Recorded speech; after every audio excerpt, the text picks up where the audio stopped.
meeting of the Human Rights Commission. We are completely virtual this evening, kind of because of the weather, pretty much. We sort of saw this coming last week and decided that we didn't want to miss a meeting since City Hall was likely to be closed, which it is. So we are only virtual in the virtual world. Hopefully everybody's got a good connection, not having any issues. It's 6:02 p.m. Just to let everyone know, we are recording this meeting as required by the open meeting law.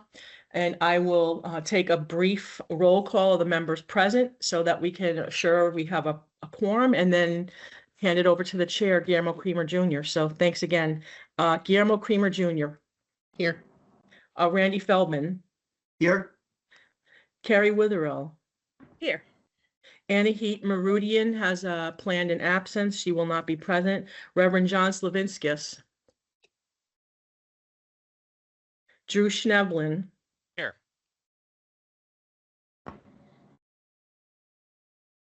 Dr. Reese. Present. And Jacqueline Yang, excuse me. Pat, for the record, looks like Father Jonathan just logged on. I just let him in when I was taking a pause there. Okay. I don't know if you need to. Present. Father Father Jonathan, are you're present? I am present indeed.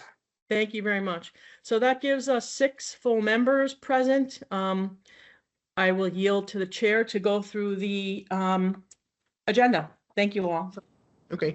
Thank you all so much. Happy snow day. I think that the airport reported about 19.3 inches, and we're supposed to be getting another 2 to 3 as we speak. And so I hope that folks are safe and staying warm. Grateful to see that the heating centers in our city were extended by an additional day. Obviously, given the conversation we had last month, it would be great to hear more of what the city is doing. So, but that's another, we can touch on that when we talk about the discussion in a bit. But just a quick rundown for folks. I'd like to make sure that we're opening it up to public comment after I give the rundown, and then we'll get into commission business. We also will have Carrie do the reading of our terms and conditions. Carrie, do you also have the land recognition, or do you need me to do that? I do not. I have the key terms. I heard from Fred yesterday. Okay.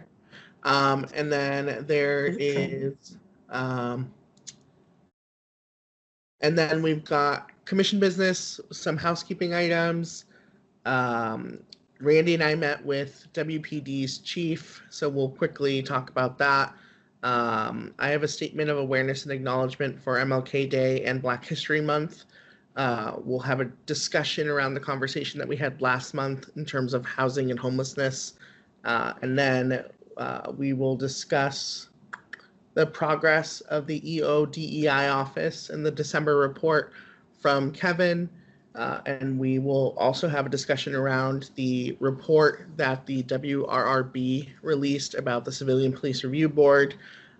We were not able to have Paul attend tonight. Unfortunately, there was a bit of a conflict with scheduling him, but our vice chair is going to lead that conversation, and I'm hoping that it's an extensive one, so that way we can see what we can do moving forward. But that kind of runs down what our meeting should look like today.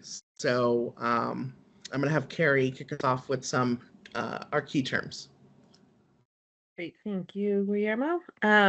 So Human Rights Commission mission. The HRC was established to promote the city's human rights policy. It is the policy of the city to assure that every individual shall have equal access to and benefit from all public services, to protect every individual in the enjoyment and exercise of civil rights, and to encourage and bring about mutual understanding and respect among all individuals of the city.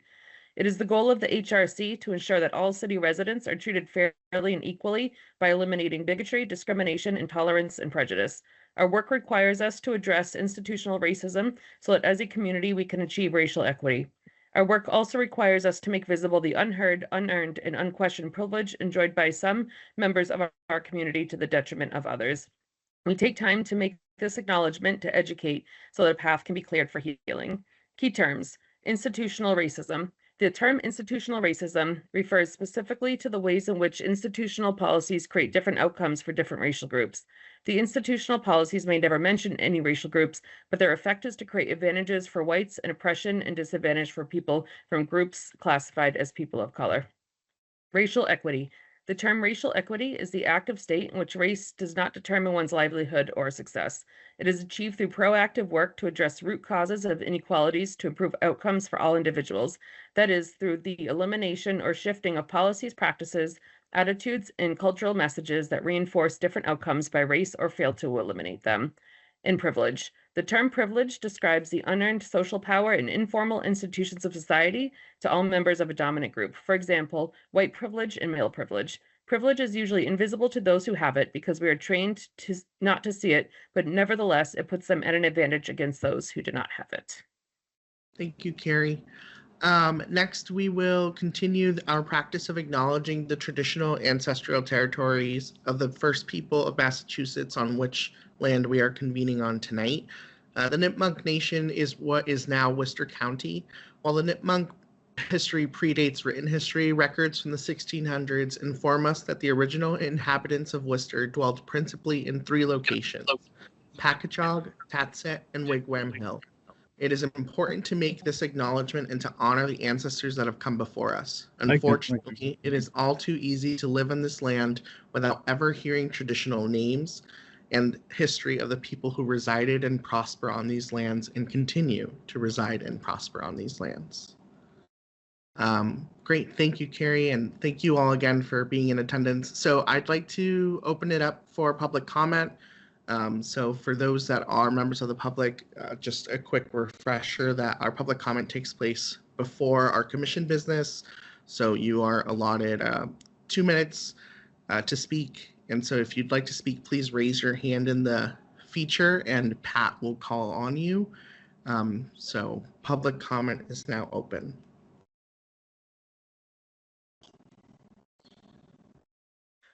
Hi, Kevin. Kevin, you can go ahead and speak. Great, thank you. I appreciate the opportunity to chat.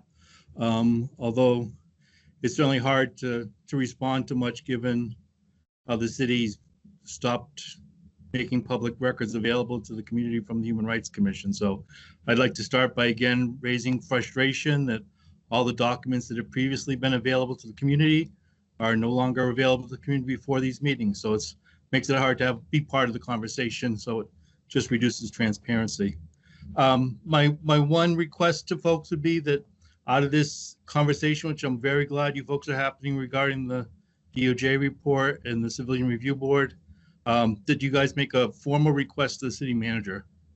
So the city manager keeps saying, I got nothing to act on, not doing anything. I would really like the Human Rights Commission to make a formal request to the city manager so that something finally starts to move forward. So I'll stop there. Thank you. Thank you.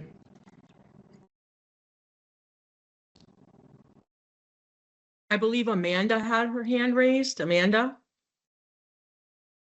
Hi, good evening. My name's Amanda. I live in District 1. I support what Kevin just said. I went to the City Hall Council meeting last time, and I talked about how we need to have a civilian review board. And I've written to several people. Thank you, Councilor Balota, for responding with kindness and interest.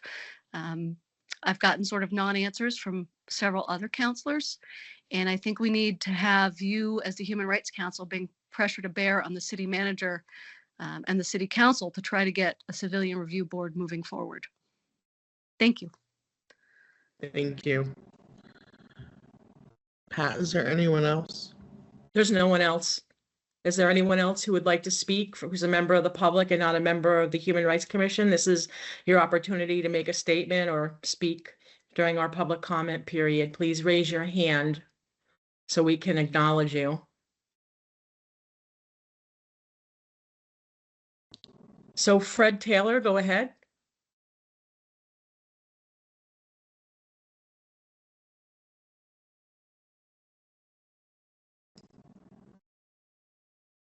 Yes, hi. I'm just interested. I want to thank you for putting the Worcester Regional Research Bureau report on the agenda, and I'm just wanted to just comment and say that I'm interested in hearing the discussion, and I also agree with what Kevin Consent said earlier.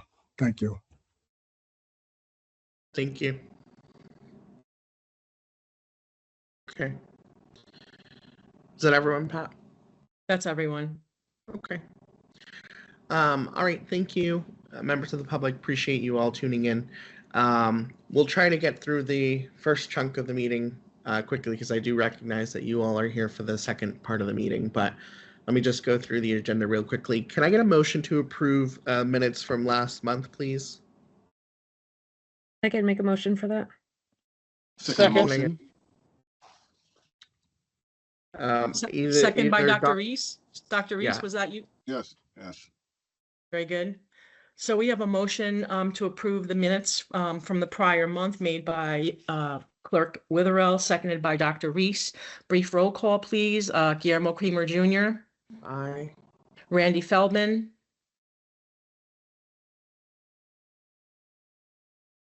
I'm so sorry. Carrie Witherell, Aye. Reverend John Slavinskis, Aye. Drew Schneblin, Aye. and Dr. Reese. Aye. Thank you. The motion carries. Great, thank you. Quick housekeeping items. Pat, did we get a formal resignation from Counselor Bellata? We just received an email from him like shortly ago late this afternoon. So Oh.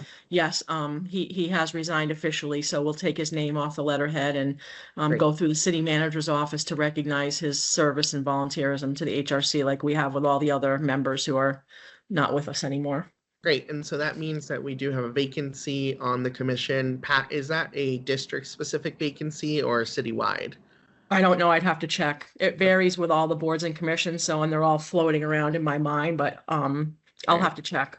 So if folks can start thinking, we don't have to do formal recruitment, but if you have someone in mind, please let them know that now there's a vacancy on the Human Rights Commission. They'll have to go through the same process that we all had to go through, but especially if they live in District 2, but it might not matter in terms of their district location, so encourage them to apply anyways. But so there's now an official vacancy with Counselor Bellata having been sworn into the City Council. Again, appreciate that you all are in attendance. Just a quick reminder of just the commitment that this takes. I know that this is a monthly thing, but there are readings and stuff that we have to do in between meetings. But if we could continue to make sure that we're prioritizing that, I would greatly appreciate it. Pat and I have been just talking about making sure it's very clear to folks what commitment looks like when it comes to these commission meetings. But it's critical that we have at least quorum for all these important conversations that we have. Carrie, did you want to say something?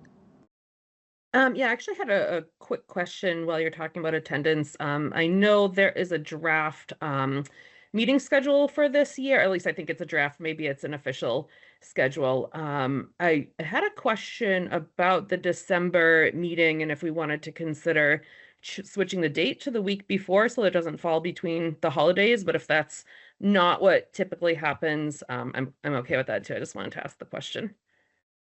I actually think there's Memorial Day and again, the holiday in December, Christmas, that we have issues with the meeting that we'll have to discuss at a future date. We don't have to do it tonight, but we ran into that last year as well, where we moved the meeting dates in advance of the issue. So, but yes, Okay, the posted schedule is the schedule that's official. Okay. Perfect. Thank you. Awesome. Just a clarification on the, Go ahead. so with Council Bellata's stepping off the committee there. So I know I was D2, like just clarification on who represents what exactly.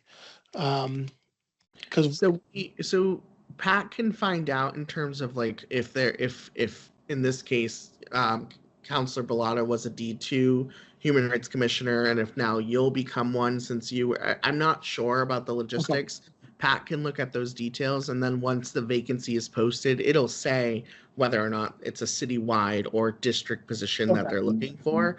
Like I don't even know if I'm D5 or if I'm just at large. I'm not I sure. feel like I feel like it's not for the Human Rights Commission, but I don't want to misspeak because now I'm dealing with It 4 different used to- commissions, so. It used to Yeah. be. So I think that's why it's Yeah. important to get that Yeah, clarification. I think- Yes. yeah, Yep. just clarification is good for that there, because I think there's confusion with that there. Yeah. Okay. Yeah, and it also is important for recruitment purposes as well. So once Pat gets that clarification, she can send out an email and let us know, and then it'll also be posted when the vacancy is posted as well. Thank you. Yep, good question. Any other housekeeping stuff before I move on from folks? Great. Okay. I will touch really quickly on the meeting that we had with Chief Saucier, and Randy, you can add to anything about the conversation as well. So the chair and the vice chair have the ability to meet with the chief on a monthly basis, and this past month we met the week after the first week of January. I think it was pretty early this month. And it was a good meeting. It was a lengthy meeting, but we talked a lot about homelessness. We touched on the ICE incidents around the country, and just kind of making sure that that is top of mind for the chief is something that I wanted to stress, just given that what we're seeing around the country is difficult, to say it very plainly. But I just wanted to make sure that this is something that he's constantly thinking about, given the fact that we had a taste of it not too long ago. And so I think it's just one of those things where we don't want that leaving the minds of the police department. But Randy, can you want to touch on some specifics in terms of what was discussed in that meeting? So we talked about a lot of the issues that have been present in our city. We talked about Eureka Street. We talked about how and why charges were brought. The police chief said he left that up to individual officers, and said that he did not have a shouting match with the head of the Police Patrolmen's Association, that was an inaccurate report. We talked about what some of the complaints are when police use excessive force, and what his opinion is on how and why that happens, and how it happens increasingly and increasingly less over the last decade or so, especially in the current environment. He's convinced that the changes that he made after the Department of Justice report are significant and will be helpful in that regard. He also talked about how his integrity personally would prevent him from ever allowing any political forces to make him make a decision that he himself didn't believe in. And we talked about different people's perceptions of the police department, including his own. So it was a very frank, open, productive meeting. And I think that as far as raising issues, we certainly didn't get anything changed. We certainly didn't get any kind of policy commitments or anything that I can report back in a practical way has been now changed and is now different than before the meeting. But it was a great exchange of information and perspectives, and I found it was very helpful. And I think just to add to that too, another thing that I thought was, in my opinion, helpful was being able to push each other and challenge each other in a way that I think is appropriate. Our meeting actually happened on the heels of the murder of Renee Good, and that was really hard, right? You're talking about something that literally just happened, and so talking to someone in the position that he's in and how you're hearing things differently from their perspective, it was an interesting conversation, but one that I walked away feeling, I didn't feel like I felt like he was willing to listen, which I think is really important, especially during this time. So I felt okay leaving that meeting, which I think is it's as good as it's going to get in some ways. But the meetings will continue, and I think that whomever is the chair and the vice chair after Randy and I leave should continue those relationships as well and continue strengthening that, because I think it's really important. And yeah, so that's it. That's all for me. Randy, did you want to say anything else? No, that was all I have to report. Okay. All right. Any questions from commissioners? Drew? Yeah, you said that you were talking to him about having ICE top of mind. What does that mean? And like, what was his response to that stuff? Because obviously, I mean, since you've had that meeting, things have gotten worse, not better. Yeah. And Yeah. so obviously we've had our own situation with Eureka Street. And so I think that that's probably something that I would hope most people are concerned about and thinking about, especially as like Attel's time is coming up for that for her trial date. So I don't know if you could give us more, like a little more detail about like what you guys talked about, what his response was. Like I top of mind is nice, but like what does that mean?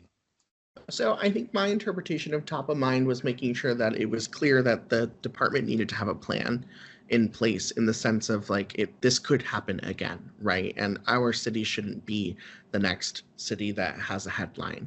For me, it was about making sure that we, as a city, we have really strong relationships with the organizers that are doing phenomenal work, and also having them uplifted in a way, right? Like talking about the efforts that Luce are doing and the different organizers across the city, the mutual aid groups, and making sure that the chief knew about those things. And the reality is that he does. And so I think that that's something that that for me was considered top of mind, right? And I think it's more so, it was good to hear from him that he knows that this is happening around the country, right? He's not going to ignore it, and he knows that he has to pay attention to it. So I think that is important, and that's very little credit to give to a leader, obviously, because I think all leaders should obviously be informed and stuff, but to be able to have these honest conversations about, okay, like, if this happens, like what happens here, or what are we looking at here? We're not looking at replicating what's happening in Minneapolis, and I think that that's something that I walked away feeling like, no, that's obviously not the goal. The goal is not to replicate what's happening out there. So they do have a plan? Because you said you talked about them having plans. Like, do they have plans? Can they share those plans with us and with the community? Randy, did you get? Yeah, I can jump in on that. So he really reiterated many of the things that he said when he came to our public meeting. For instance, he said at our public meeting, and he reiterated that ICE doesn't inform the local police departments about much that they're going to be doing. They will oftentimes just give them a heads up that they're going to be in the city. Sometimes they say where in the city, usually they don't. So they're a little bit at a disadvantage as far as doing proactive or predictive measures. But he did say at our public meeting that he wants to work with Luce, an organization statewide, of which we have people here in our city who work with and for Luce, so that they could inform them on the scene, like Eureka Street, that this is you'll be the point person when we want to talk to protesters, witnesses, and we want to be able to communicate with one person who will communicate to as many of the people who are participating in their civil action as possible. And that would be structurally how he thinks it should work differently than it worked before. He was also surprised when I told him that apparently ICE people the Dodgers had to construct this artificial sack. And folks that are Steve, sir, could you somebody mute themselves, please? I can hear all their background noise. So now, unfortunately, he's gonna have a top Yeah, of bottom you should photo. be able to do that as And a a host. second orchid vaccine. Number 2. You believe that? What's an orchid vaccine? So that's the procedure when they staple the nuts to the sack. We And then can they staple hear, the we sack can hear to a whoever center just block. came on. I You know, think just you need to mute to- yourself. Okay, so what was the last thing? The last thing he said was he was surprised that ICE is not forced to wear body cams. He thought that they were. But, you know, I told him in Minnesota, just reading the national press, it's up to them. In some jurisdictions, they don't have to. And by own ICE regulation, I believe they don't have to. And he was pretty surprised, and he reiterated how helpful he thinks for all sides concerned it is when enforcement officials, police, ICE, everybody else has to wear body cams. He thinks that that's very effective, and he wished that ICE had to wear He didn't say that. He just said he was surprised they don't have to, implying that he thought it would be very helpful if they did have to. So no new plans or information since our public meeting from him about the situation. With the exception of the fact that he talked about how they were trying to strengthen their relationship with community organizers and mutual aid providers in the city. That was probably the biggest distinction that came out of that conversation, that there were active conversations that were happening with those groups, because they felt that, I think, Randy, you probably heard this too, but he felt that the organizers specifically did know how to handle the situation, that they were properly training people that were in places, and he thought that that was appropriate and also somewhat powerful. And so I think that that was something that he expressed. He also said, but I'm not sure if it came out of his mouth or agree with Guillermo or I, who said that the difference between ICE parachuting into a city and the police department who lives or actively polices the city is that the police are community members of the city and they know people and that they can communicate with people. And that makes what happens on the street can be much less adversarial, because there's a mediation that will naturally occur between people who know each other and know of each other that won't occur when you're an outsider flying into the city. So he thought that it's a shame that that ICE doesn't have that advantage that a local police department has, and that a lot of the trouble that occurs is because of that.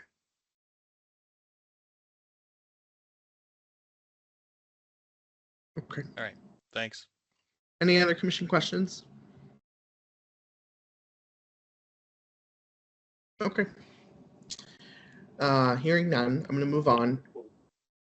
I'm going to do first. Pat, do you have the ability to mute people? I can't believe I've been doing it wrong for so long. I didn't hear you, Guillermo. Can you please mute the person Yes. that unmuted?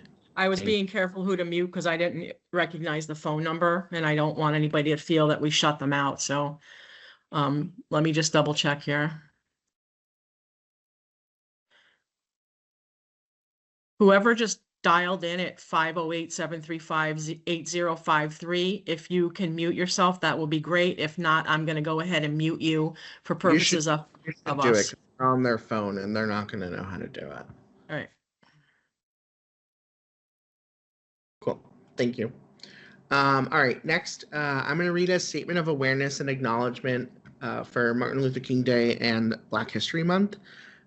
So as we reflect on the observance of Martin Luther King Jr. Day, and look ahead to the start of Black History Month in February, the Human Rights Commission acknowledges that the pursuit of justice, equity, and human dignity is ongoing and demands continued attention beyond designated observances.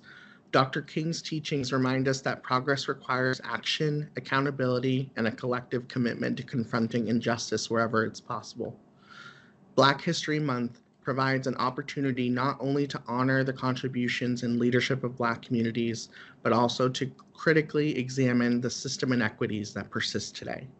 In recognizing this moment, the Commission affirms its responsibility to engage in work that is substantive, reflective, and rooted in lived experiences of those most impacted.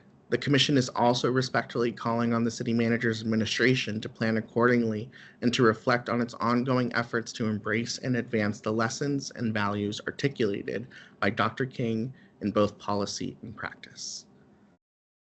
Can I get a motion to adopt that statement? Motion. I think I saw Dr. Reese say it. Father Jonathan, do you want to second that? Second. Yes, I was muted. Thank you, Chairman Roto. No worries. I was able to You can visit. relive. Thank you. No worries. Any commissioners want to talk about it before we move forward with it? No. Okay, Pat, can I get a roll call, please? Absolutely. So we have a motion to recognize officially the statement just made by the chair regarding MLK Day and also Black History Month. Chair Guillermo Creamer Jr., Aye. Vice Chair Randy Feldman, Aye. Clerk Carrie Witherell, Aye. Member Reverend John Slavinskis, Aye. Member Drew Schneblin, Aye. and Member Dr. Reese.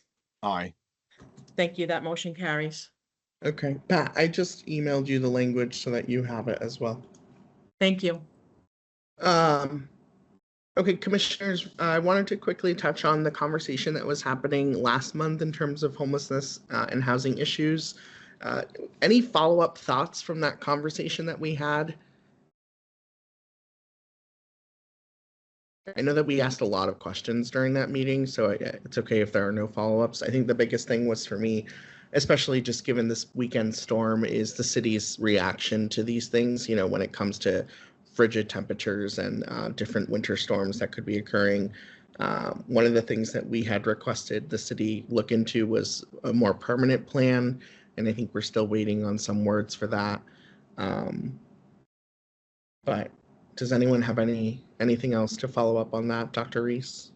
Yes, yes, I do. When I was listening to the homeless and housing, what have you, and then again, when I look at the population of those that are really suffering from homelessness and what have you, and the beds that they have to the proportion of the people that are in need is so minuscule, it's just so out of balance and what have you. And even the housing, I know we like to have, you know, affordable housing in Worcester. We've been talking about it. But then when I hear about other things about rent control and what have you, and I hear the other sides, if you get rent control, projects, people that do housing, corporation would not come into the city. It seems like it's so unbalanced. You know, when I can't wrap my head around it. Do we really want to alleviate homelessness, or is just a bunch of rhetoric that we continue to say and check the box, platitudes and what have you? If we really want to do it, you know, I know it's a hard question, hard to do, and then trying to be politically correct. But are we really interested in solving the homeless problem in Worcester, in the housing? So it's just an ongoing just rhetoric.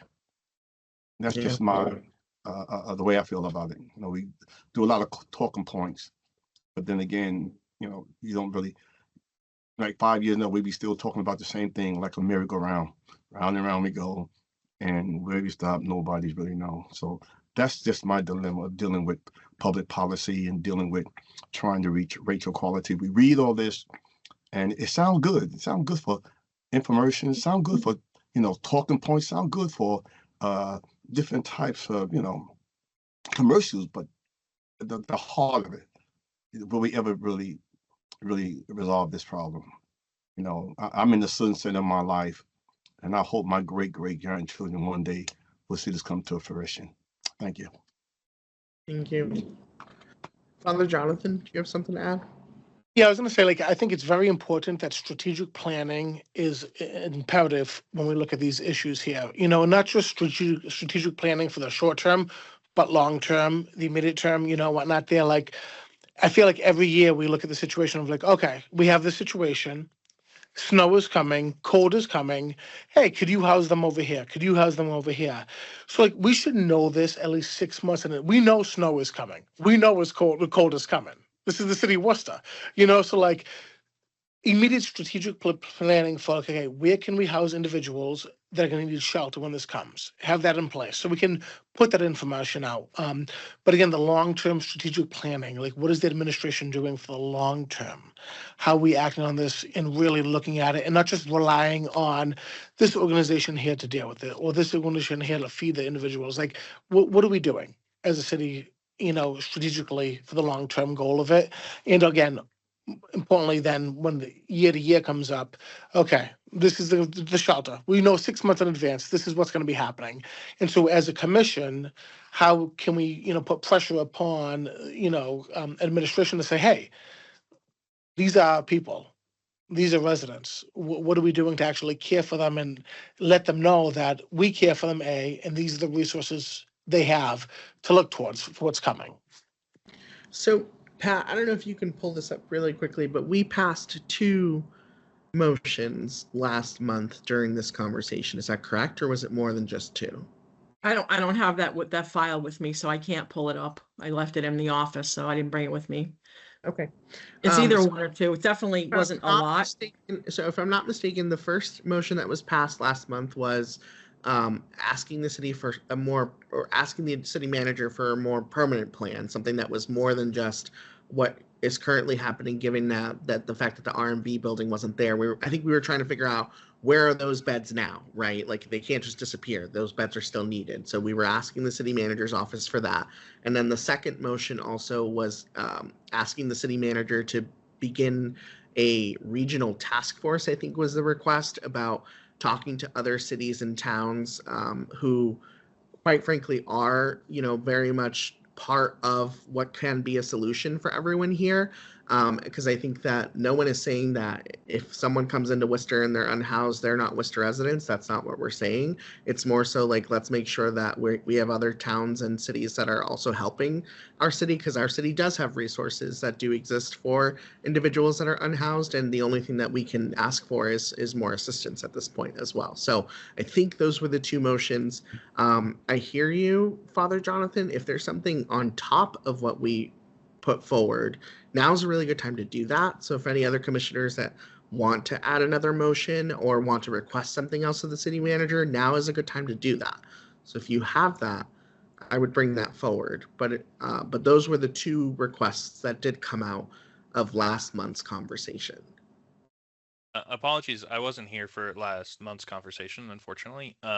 So maybe somebody can. I watched some of it, but I wasn't able to, and maybe I missed what I watched. But was there conversation about the communication that occurs during these situations, like around the storms, before the storms, and like what the city specifically does to both inform the homeless population as well as the general public, outside of like one Instagram post that they do that is deeply unhelpful? Like, are there other types of communication going out to the city and to its residents and to the homeless population? Do we know So, that? I can answer that informally. We did not ask for that. We could ask for that. That is something we I could think do. we should ask for that as something to think about. Great. Yeah. And so, what I'll answer really quickly though is that my understanding is that the city uses their social medias. That's the first thing. The second thing is their quality of life team. And then the other thing is they do rely on WPD, and WPD has kind of a team that does interact with the folks at one of the churches that does breakfast. I forget what's the name of that church. It's the one that's right. Yeah, St. John's. So they, I guess, have someone that's there that shares this message as well. I think those are the 3 things top of mind that comes out of that. But we can, Drew, if you want, put forward a motion to request what the communication plan is from the city when these heating spaces arise. So if you want to put that forward. Yeah, I would. I can actually find that out too, because I don't want to overspeak here or overpromise, but I think that emergency communications does that as well. In addition to what things you're talking about, Guillermo, but I can reach out to our colleagues in City Hall and other places and find out exactly what goes out. Okay. So let's have Drew put forward his motion and let's vote on it. So that way we have something in writing that this was requested from the commission. Yeah, I'm not sure exactly. Somebody can help me put it together a little bit. We as can go, do but we can do the verbiage after. So it's like a motion to request the current communication that the city's using, as well as analyze broader options for what we can do to improve that communication to both the homeless population as well as the city, the residents of the city. Okay, I'll second that, Pat.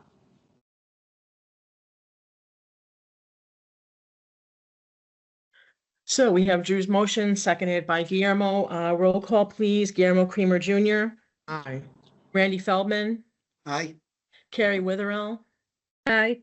Reverend John Slavinskis, Aye. Drew Schneblin, Aye. and Dr. Reese. Aye. Thank you. The motion carries. Guillermo, if I could, the Black History Month thing passed me by, and I really hadn't got my thoughts together because I wasn't thinking about Martin Luther King Day, but I'd just like to make a brief comment on that. Many people look at Martin Luther King Day as a celebration, as it is, of the Civil Rights Movement and the Civil Rights Act of 1964 passing. Those are great things. But when Martin Luther King was killed in Memphis, he was there for more than just the Civil Rights Act. And I think that part of his message has been lost over time. And I think it's never been more appropriate than it is today. Martin Luther King was supporting the sanitation workers in Memphis who weren't receiving even the beginnings of economic justice because of how economic inequality mixed with racism and impinged on people's ability to live a life of dignity and equality. And we always celebrate the parts of Martin Luther King Day that are about the accomplishment of the law passing about civil rights. And we always neglect to think about the unfinished business that he was also fighting for, which were the rights for economic justice and more economic equality in a system that increasingly has less and less and less. So his message of economic justice is something that we all need to take a lot more seriously as unfinished business and the scourge of American style capitalism, because too many people, perhaps 80% now, are left behind in our system and don't get to live a life of security economically. And that's what he was talking about, not just passing the Civil Rights Act. So I want to remind us all that as much is not done of Martin Luther King's vision as has been done. Thank you, Randy.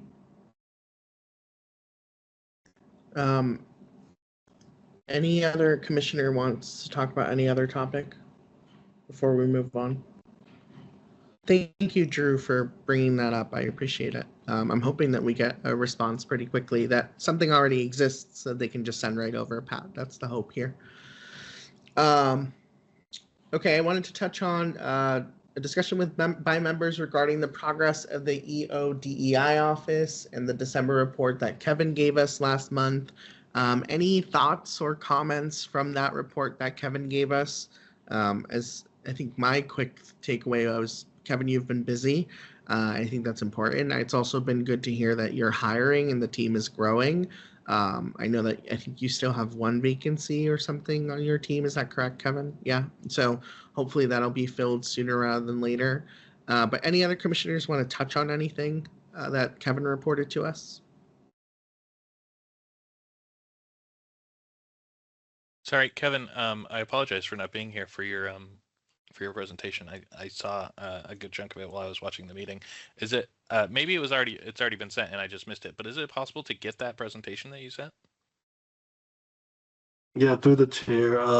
Definitely, I can send that over to Guillermo or Pat for distributing, and I'm also always happy to talk about it outside of this meeting as well too. If questions come up later as well. Great, I appreciate that. No problem. Thank you. All right. I'm going to move us along. So we're going to have a discussion around the Worcester Regional Research Bureau, I might be getting that wrong, report on the City of Worcester Civilian Review Board. I'm going to have our vice chair lead this because I think Randy's a smart guy, and I think that Randy's at least a very formidable replacement for Paul, because Paul is great, and if you don't know Paul, I hope you'll get to know him because he's actually a really cool guy, and his organization produces fantastic reports that are important for our city. So, Randy, I'm going to have you take it away. Okay, so it all started when the city manager, Eric Batista, asked the Worcester Research Bureau, which is also known as the Worcester Regional Research Bureau, to make a report on whether we should have a review board, which mostly goes by the euphemism of civilian review board, but it's a review board of police activities beyond the Professional Bureau of Standards, BOPS, as we have come to know it. And the report itself is, of the many incredibly good reports I've ever read from the Research Bureau, it is the best. It is incredibly well researched. It will take a long time to read it from beginning to end. The depth of analysis, the depth of history, the depth of knowledge, the players over the last 40 years who are cited in this, the way we got to where we are now, the calls for civilian or some sort of police review are extensively laid out. After the report, the counter narrative of those people who seem to think that it's unnecessary is just as voluminous as the history of calling for review of police department actions was in the report. It has become it has always been, but it has again become highly contentious, and everybody will be waiting to see what the city manager recommends to the city council and what the city council does, or what many people say more likely does not do, to create another, or for the first time really, an independent layer of police review.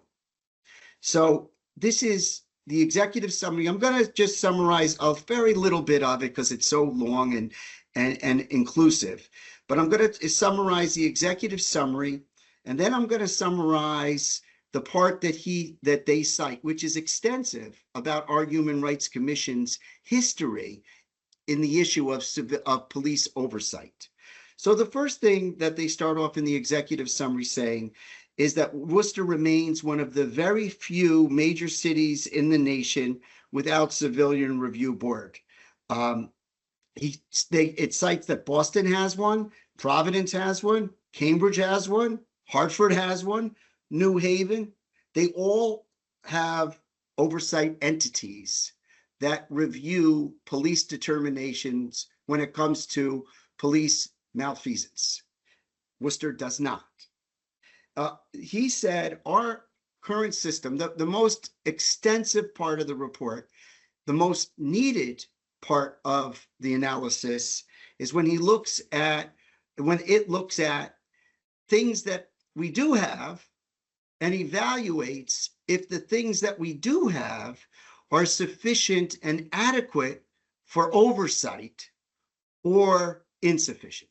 That's the crux of what this report is about. So he first goes over the Bureau of Professional Standards, what they do, the internal mechanism at the police department. They then talk about us on the Human Rights Commission. They then talk about the investigative division of the Executive Office of Diversity, Equity, and Inclusion.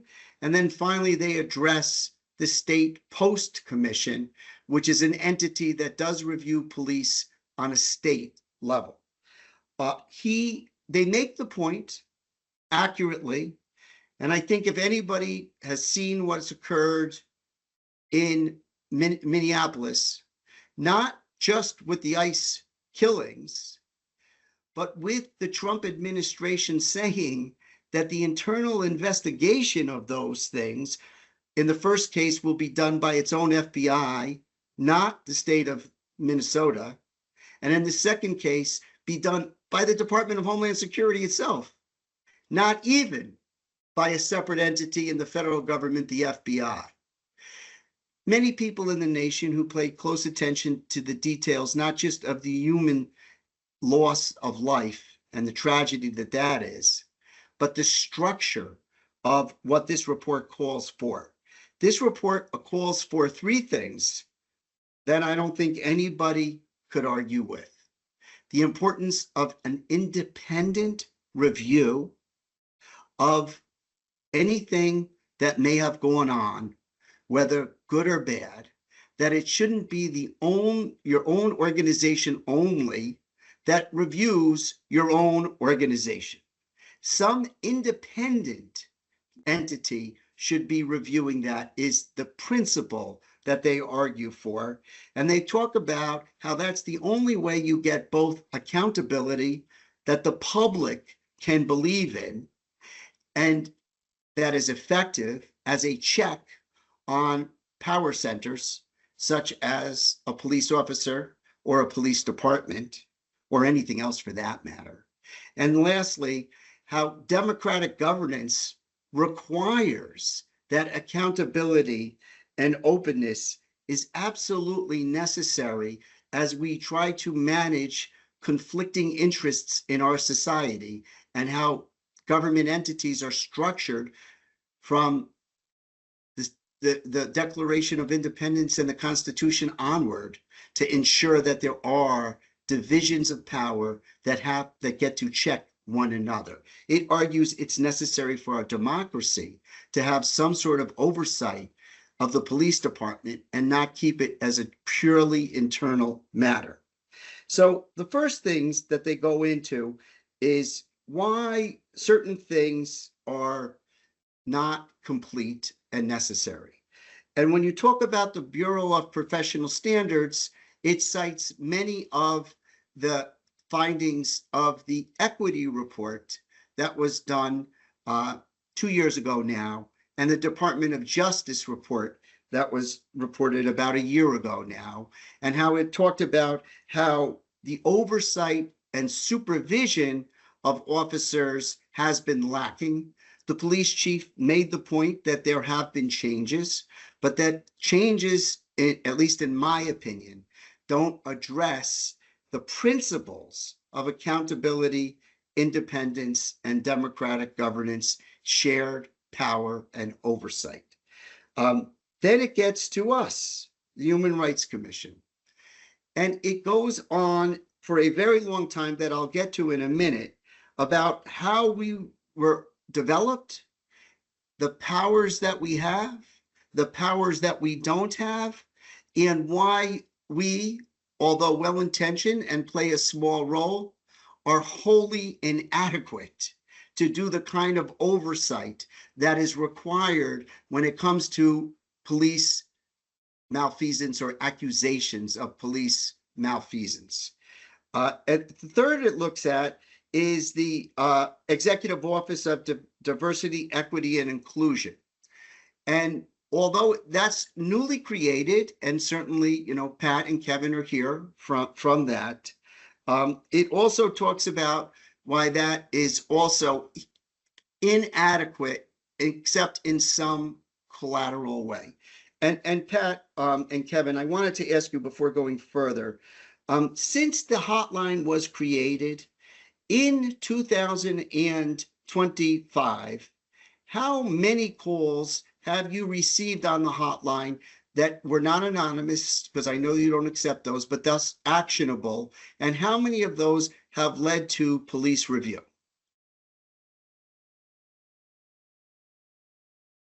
Through the chair, good question, Randy. I don't have that data in front of me to give you accurate, and I don't want to misspeak on that. But however, since the launch of that, there hasn't been too many cases on that. Okay, thank you. All right, now I want to get to what I consider the crux of the counteroffensive against this report. Some of it is simply that between the city manager, the legal department at the city, the newly enhanced structurally police department, that they should be able to manage this, especially when it comes to in a cost-benefit way that doesn't cost the city a lot of money, without having to create a new expensive entity, without having to give up so much information that civil lawsuits are more ripe to drain the city budget, and to to just manage in a newly improved way the police department being able to review itself. It goes on just the report to say why they find that inadequate, as I said, as a matter of accountability and the theory of independence.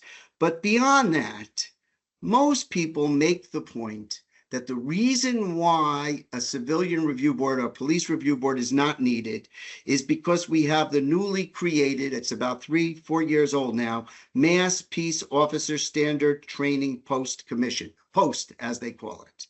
And they cite the structural integrity of POST, of having many representatives from many different walks of life, all very well informed, but not of the same type, having different interests and different perspectives, but a tremendous knowledge base to make intelligent decisions about when there has been police misconduct. So I looked at POST a little bit myself and came up with these things. POST recertifies officers, says that we can recertify you again. That's a big part of what they do. That has nothing to do with individual investigations. They maintain a database of officers, like a depository of what localities in the state police report to them, that it all be in one place.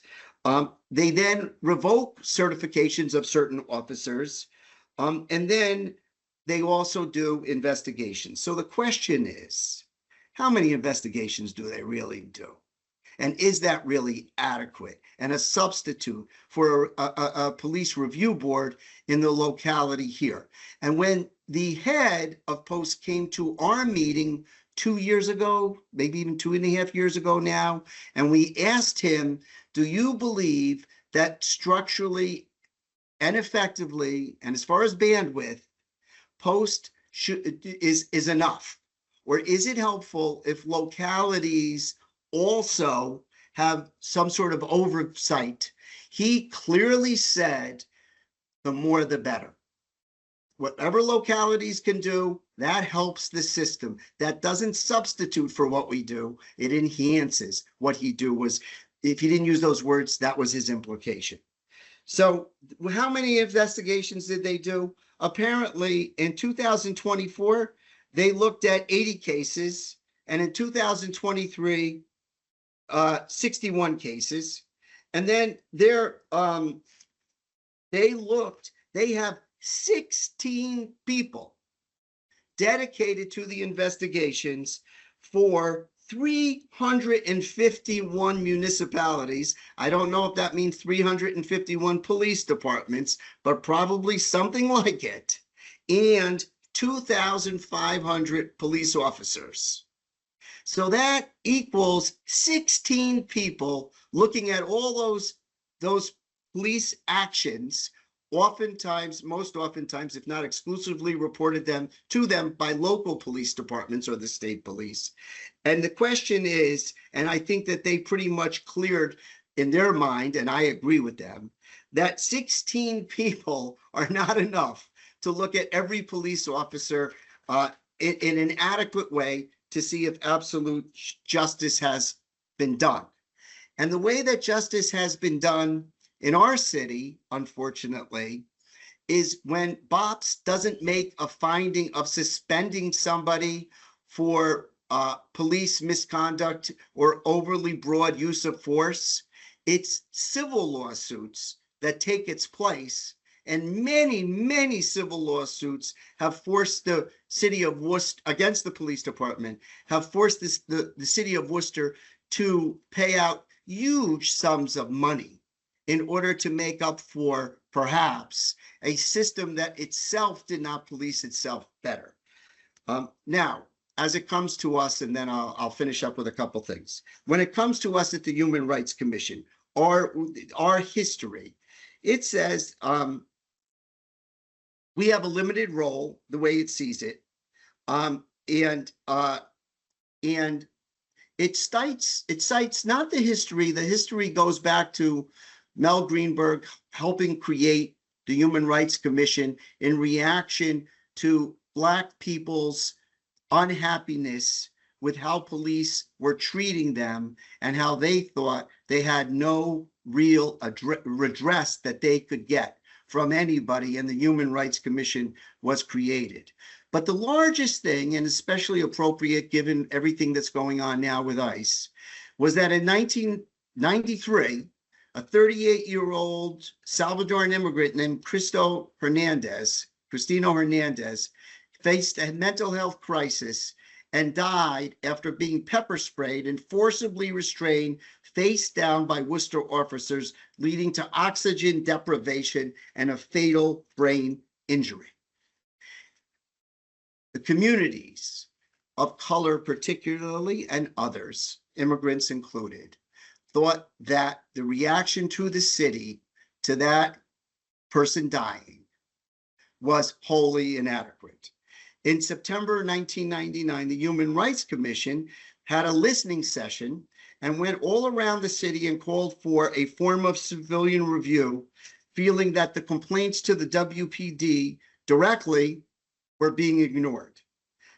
Complaints against police officers to be filed initially with the Human Rights Commission and then forwarded to Internal Affairs is what they thought would be a good solution. We do not have that system, as we know. One of the officers had a file spanning over 1,100 pages and a troubling pattern of superficial investigations for unaddressed misconduct. The document called this report from the Research Bureau said that they found, or at least people claim, that there was an institutional bias in favor of officers, and that implicitly they're saying that still exists. The findings of this report reflect nearly identical breakdowns to the internal investigation process as the DOJ's December 2024 pattern and practice investigation into the department.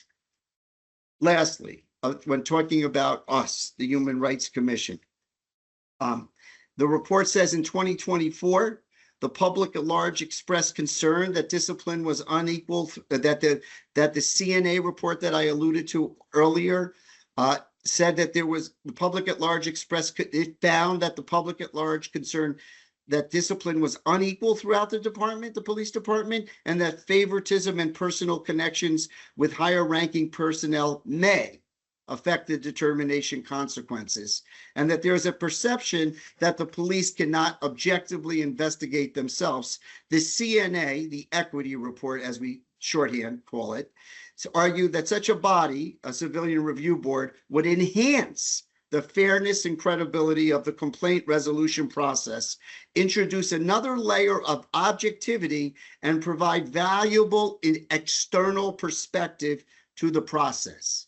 And lastly, when it comes to the human rights, when it says how in 1971, the council adopted and created the human rights.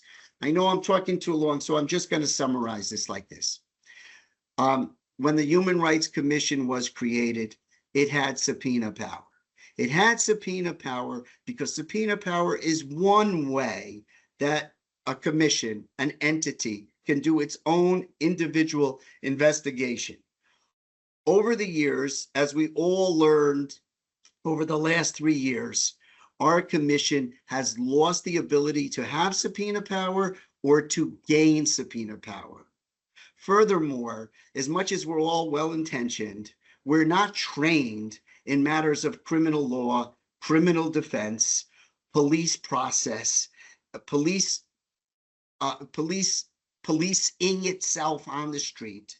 And we, the Human Rights Commission, in my mind, are wholly inadequate to do the job of an independent review of police conduct.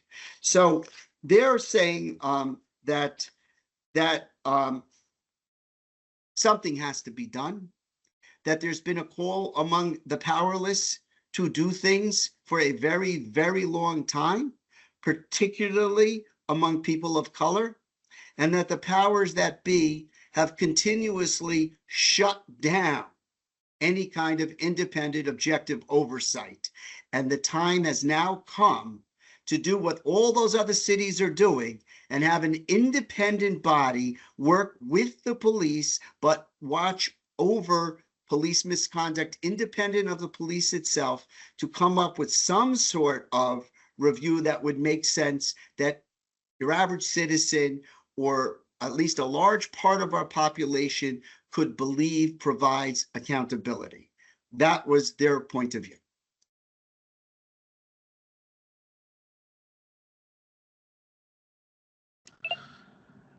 Thank you, Randy. I don't think you talk a lot, by the way. I think that a lot of the stuff that you say is actually really important, and you summarize things in a manner that I can't, and so I quite appreciate when you speak. So please don't apologize for taking a long time.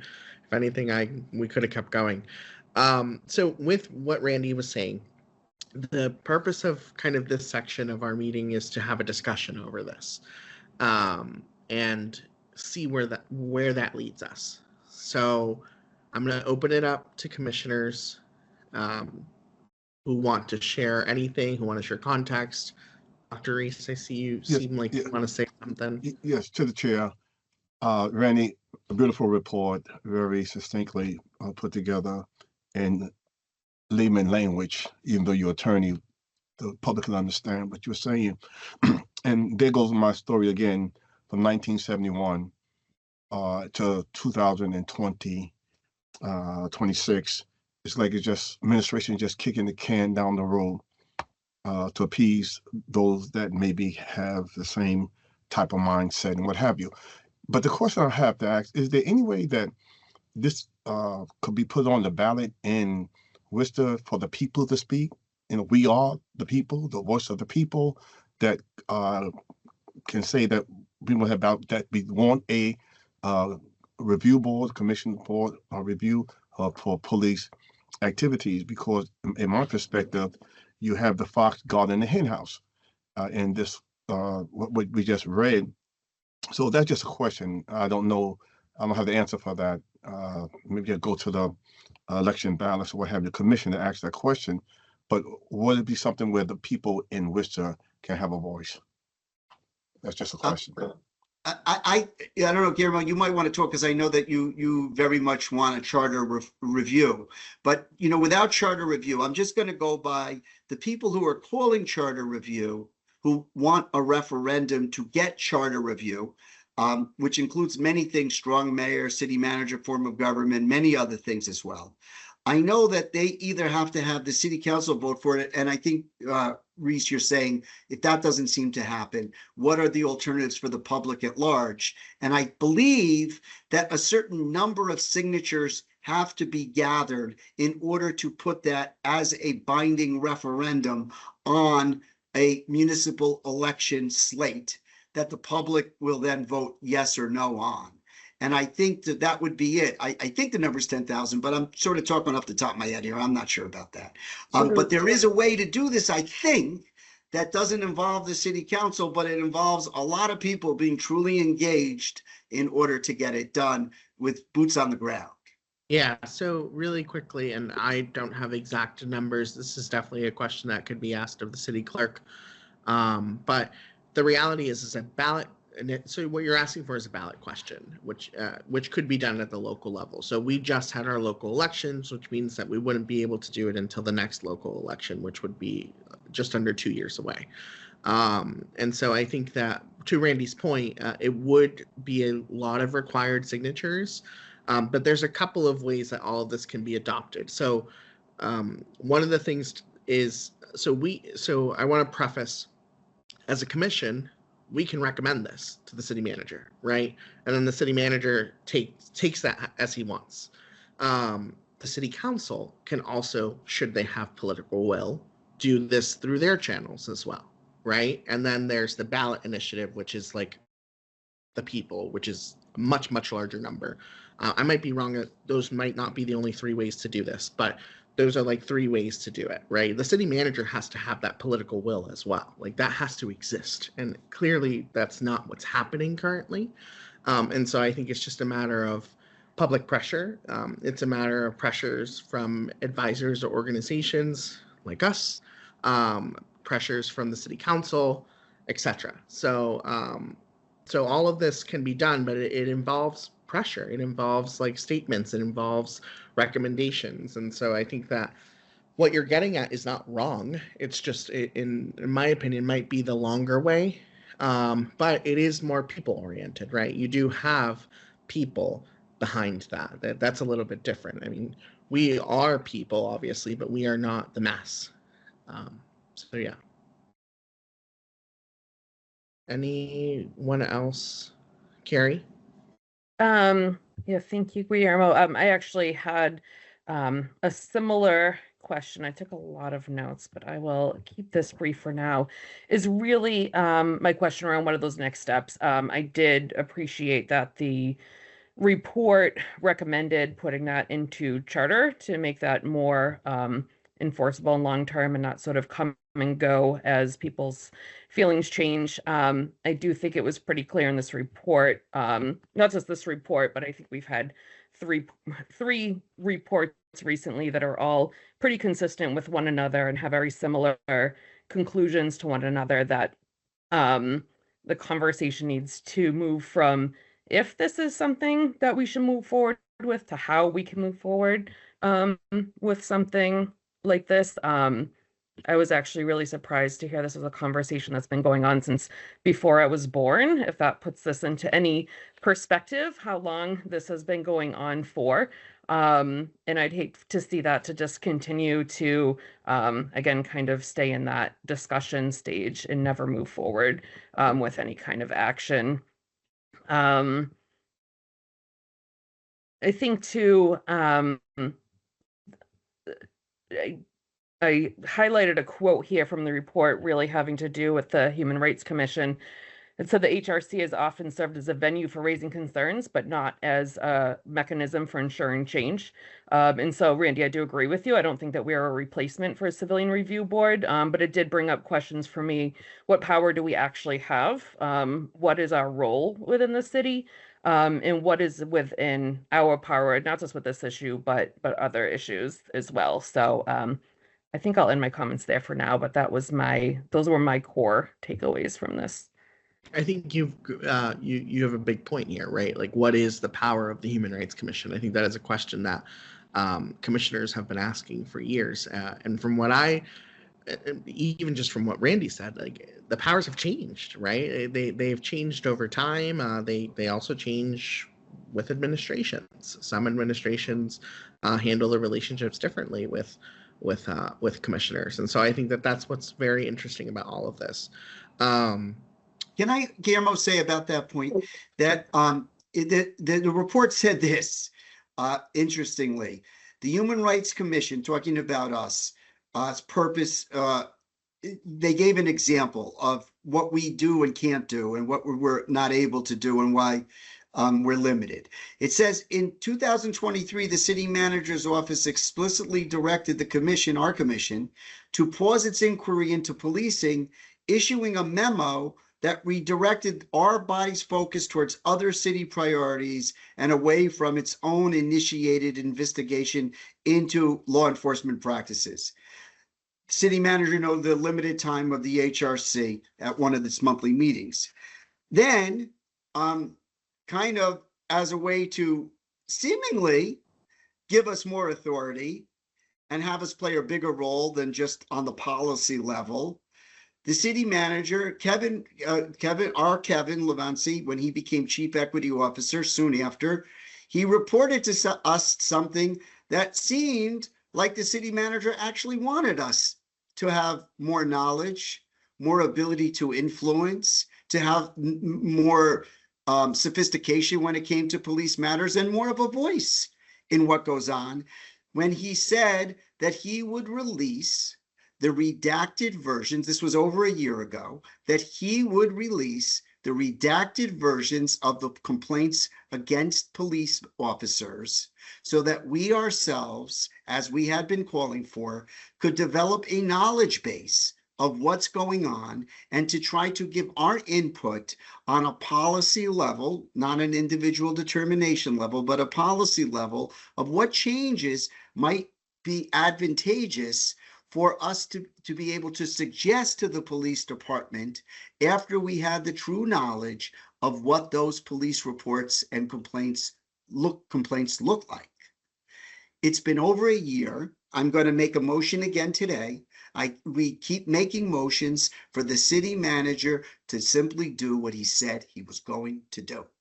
Because for over a year, he has not given us one redacted police report. He has not given us 2025, 2024, 2023, 2022, 2021. He has not in any way bifurcated it, said maybe I won't give you the stuff, just somebody didn't fill out the paperwork correctly, but let me give you the meat and potatoes, or let me give you 1 year, but not the other years. Let's start with this. He has just given us nothing.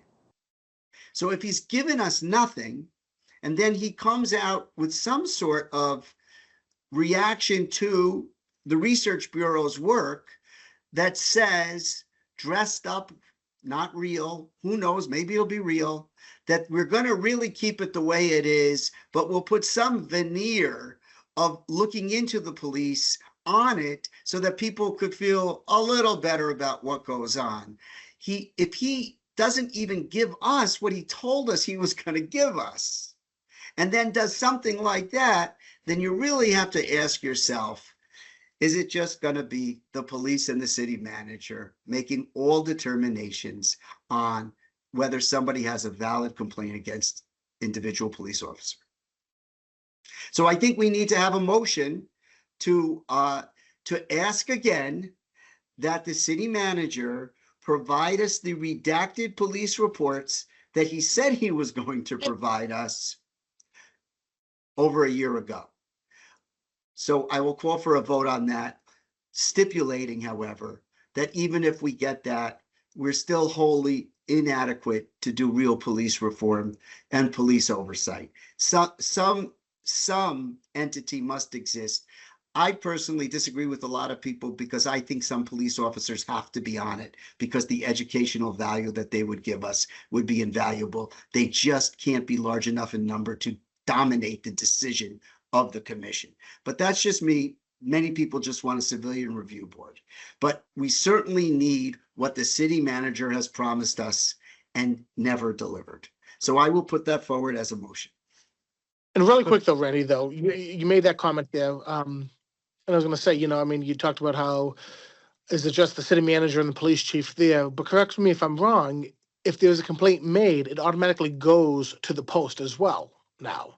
So if there's a complaint against a police officer, if BOPS gets it, they automatically have to send it to the post. So it's not just the city manager and the police chief, right?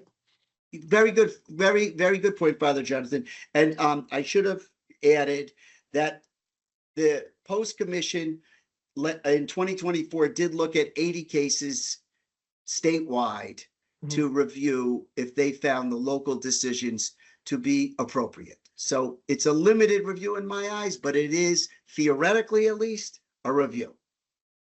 And how many have they decommissioned? Do we know the number that they've decommissioned since the existence of the post altogether? Going through 2025? Yeah, they said 30 in 2024, 30 officers were decertified. Meaning they revoked their certificates to be a police officer. 2024, 30 officers statewide. It was 2024, and so the numbers obviously have gone up through 2025, I would imagine, right? So I would think so too. Yes, I don't know if they went up so significantly, but they probably in late 2025, 60 officers have been reported as decertified. So, my point is just saying that is obviously there's a system in place that is working, right? Not to perfection, perhaps, right? But we can honestly say that the post is actually doing the job that they were created to do, and looking at cases, offices, and decertifying where that's needed, and it's not just simply thrown off to the wayside. Correct me if I'm wrong, Randy. That's the post is the one with 16 people looking at 300 and something municipalities. Plus 2,500 state police officers. Right. So yeah, they are built to do something, but they're But The so, resources I mean, alone are not built to help them do anything in any real way. yeah, but when we talk about those resources, what are we looking at? Because it's a nine board review, right? And then they have lawyers, but they're not limited to that number based upon, I believe, the state. They could always get more lawyers and more funding for that because they are funded by the state. So we can't just say 16 and say that's the official number because that's not the official number.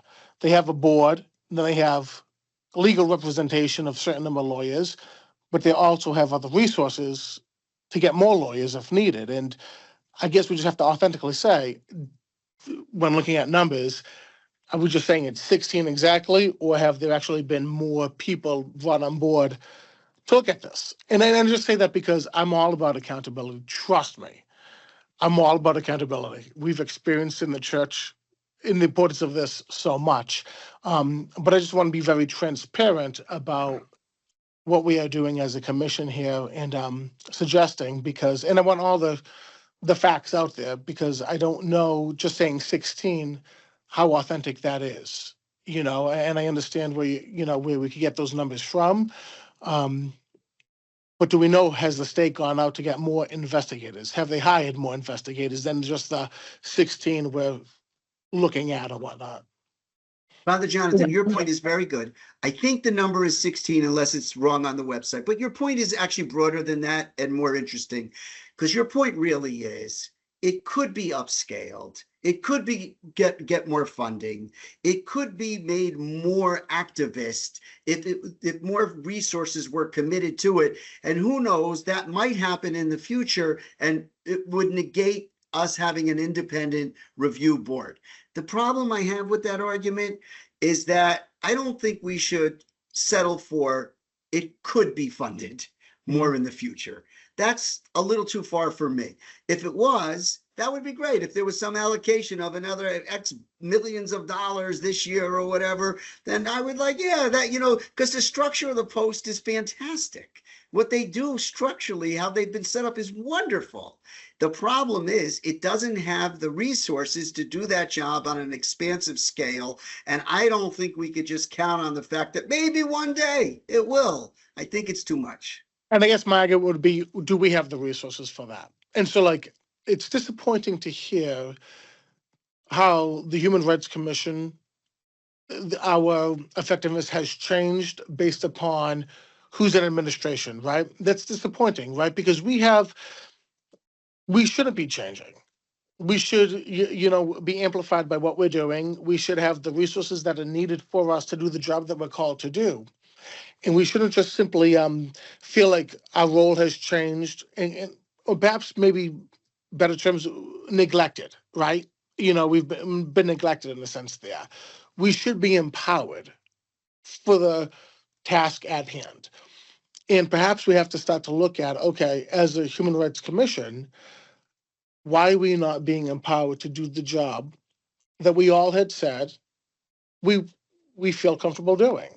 I don't think that this is unfortunately the space where we're going to get those answers. When we've requested the answers from the city manager, we've been met with silence. That's the problem here. And I'm saying that's the bigger issue. I'm not negating that. I'm saying perhaps that's the bigger issue then we have to look at, and I just don't want to say. I think those are, no offense, but I think those are separate issues. I think those are two issues that we can tackle at the same time. We have become toothless because the city manager has worked very hard to make us as a commission toothless. I mean, Randy touched on this. We've had our subpoena power removed. I mean, he was pretty, he removed our previous chair and vice chair for very obvious reasons. He, like Guillermo said, he has been pretty blatant in refusing to respond to our requests and motions for years now, right? Literal years. So, I mean, those are two different conversations we can have. And I think those are two different problems we can tackle. But I don't think that one is more important than the other in this conversation. Absolutely. And I just want to make sure we're going to say, hey, Civil Review Board, how effective is it going to be? And I say that in terms of how effective have we been? How effective will that be if it's not empowered? Well, I You know, think and I that's think there's a huge argument in terms of the effectiveness of the Human Rights Commission. I mean, the Human Rights Commission did a phenomenal job over the years when it came to things like police body cameras, right? Like we Mhm. had listening sessions. Like we should very much still be a vehicle for this. Yeah. We should have listening sessions over Civilian Review Board, right? Like we should be able to host this. Like we should be empowered as a commission to do this. So I wanna reel us in a little bit. I do appreciate the conversation. What I want to do is I want to acknowledge that Randy had put forward one motion, and I think that we need a second for that, and then we should vote on that, and then we can go into continuing the conversation. I have something in mind as well, but I'm going to let Randy. What's the motion? What's the motion again? Just so we Yeah, know. Okay, Randy. let me give it to you, but I just want to say one point of information. Although it's true, the city manager has done a lot to be able to not give us the information we keep asking for to be able to look into police matters with the depth and concentration that we want. But as far as the subpoena power, it's an interesting thing that if you read the report, the city council took away the subpoena power from the Human Rights Commission a long time ago. And when we thought that we might have to go to court in order to get some of the information that we had looked for under the last chair, it became very clear that the structure of the ordinance says we can only use the city's attorney in order to try to get subpoena power back or the records back. And the city's attorney was not going to give us that permission through our liaison, who also had authority on this matters. So that one's a little different, but that's just a point of information. I just thought it's worth knowing. But I'll read my motion, the motion. Motion to have the city manager and city solicitor deliver the redacted police complaints to our commission that city manager Batista promised to provide the Human Rights Commission through the EODET Chief Equity Officer Kevin Lavancy over 1 year ago. Okay. Can we get a second for that? Second. Second. Okay. Pat, can we get a roll call, please? Sure. So roll call for Randy's motion regarding requesting or re-requesting the police redacted reports that were requested a second time or third time a year ago.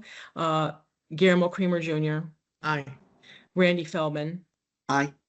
Carrie Witherell, Aye. Reverend John Slavinskis, Aye. Drew Schneblin, Aye. Dr. Reese. Aye. The motion carries. Thank you. So we still have room for conversation. I will be transparent in the fact that I have a motion to put forward, which would ultimately be that this be recommended to the city manager and his administration. But we're still open for conversation if folks want to talk about this further, or if folks would like me to read my motion and then we can discuss that. I think that's a good idea. Father Jonathan? Yeah, so I would just say, before putting a motion forward, I mean, I this is a very important issue, and I'm not debating that at all. I agree wholeheartedly on accountability. I appreciate Randy's comments earlier on, not just having individuals who don't know these topics, right? You want professional individuals involved with these topics. And so I think before a motion is brought forward, perhaps there needs to be a session on, okay, what would this review board actually look like? What are we recommending to the city manager? And not just saying, okay, review board, right? Because we've seen boards in the past that could be, again, neglected at times there. And so I think if we're very precise on what a review board would look like, I think that helps a lot. And it's not just saying something to sound good. Because we know, when I said, many cities have review boards, but are they all effective? And why aren't they effective? What makes them effective? What makes them not effective there? Who sits on those review boards there?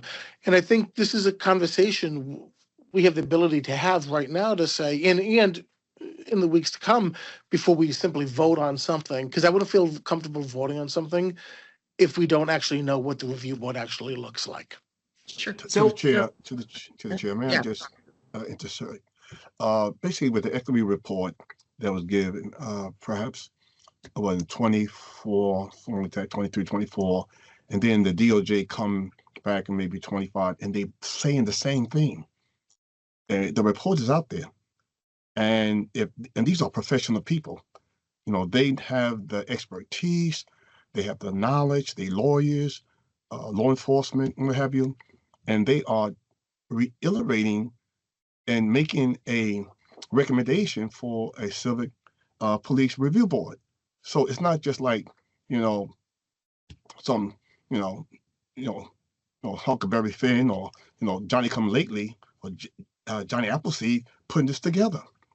It had been strategies put together by experts, and they're saying the same thing.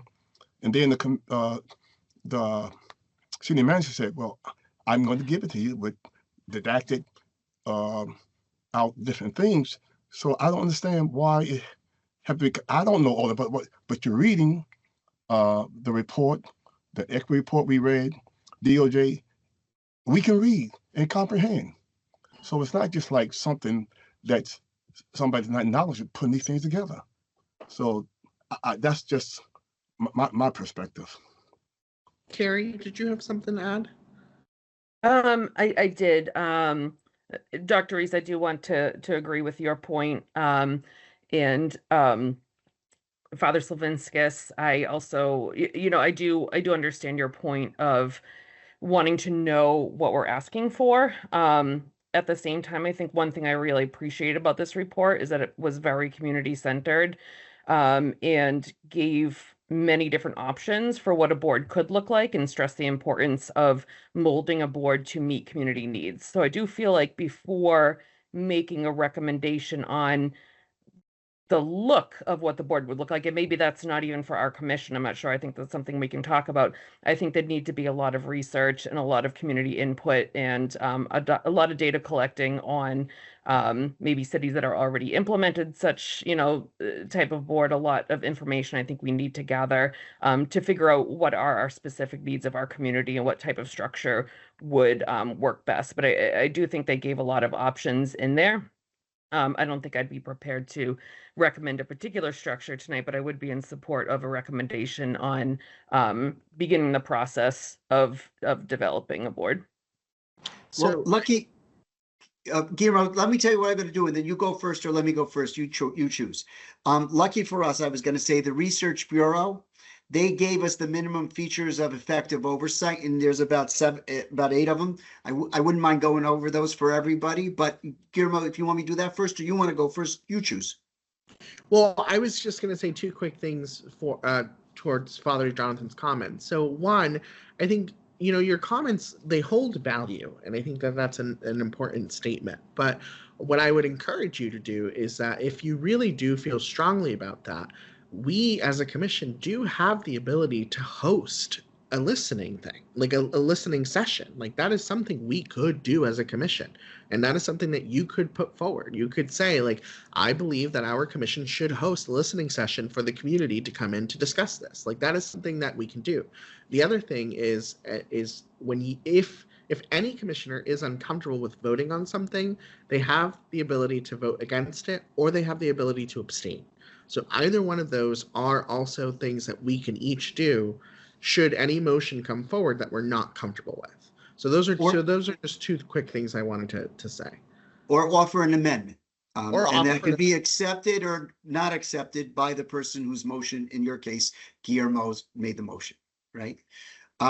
Okay, so here's what they said, the minimum features of effective oversight, just so we all know. Now, it's really interesting what they did. They didn't say, you got to structure it like this. They didn't say that. They said, these are some areas for consideration. These have to be worked through when something is created, if something is created. But these were the principles that they were talking about. Clear jurisdictional authority, explicit power to investigate or review cases itself, prioritize serious complaints and mediate where appropriate. Scope and execution of the investigations, clearly defined relationship with internal police process, avoiding duplication while ensuring independent oversight of cases, independent investigative capacity, sufficient and sustained budget. This was really interesting. This is what Post does so well.